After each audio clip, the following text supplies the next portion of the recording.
እኔ እኮ ግርም የሚለኝ ነገር ማለት ነው ስልክ በእጃችሁ ይዛችሁ ማለት ነው እንዲህ ደረት ለብታችሁ ማታወርድ ነገር እንዲህ በቃ ለምን ወጣችሁ አታወሩ? ማንም ምንም አይደለም። በቃ የሆነ ታይም ላይ እከለ ማን ብሎ ላይ ይችላል ሊያወራ ይችላል የለም። ከዛ በኋላ አንተ ምን ታደርጋለህ? እንደውም ሰው አንተ ስታወራ ሰው ካየ በጣም እድለኛ ነህ። በቃ ሰው አንተ ስታወራ ሰው እንዲዞር ብሎ ካየ ማለት ነው በዛ ሰዓት የሱን ባይብል መውሰድ አለብህ። በቃ ውሰድ ነገርኩህ እኮ ያኛው ቅጥብታው ሁኔታው መውሰድ ከዛስ ወደ ፌስቡክ ሪል ወደ ቲክቶክ ወደ ዩቲዩብ ጫን። በቃ እኔ ነው ያልኩት ዝም ብለህ ጫን። በቃ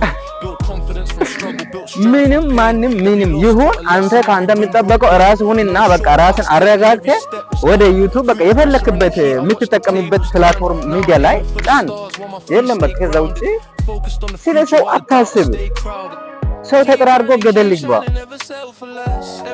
አንተ እስከመቼ ነው ሰው እንዲህ ምን ይለኛል ብለህ የምታስበው? በቃ እንዲህ ይመጣል ይሄዳል። በቃ ዘው ብሎ ይመጣል ዘው ብሎ ይሄዳል። አንተ ብቻ ራስህ ሁን ራስህ ሁን። ነገርኩት። ይሄን ምክር አዳምጥ። ከዛ ዩቲዩብ ክፈት። ባይ ዘ ዌይ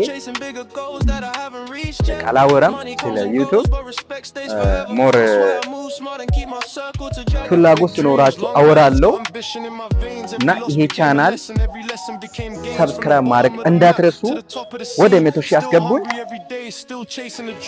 መልካም ቆይታ።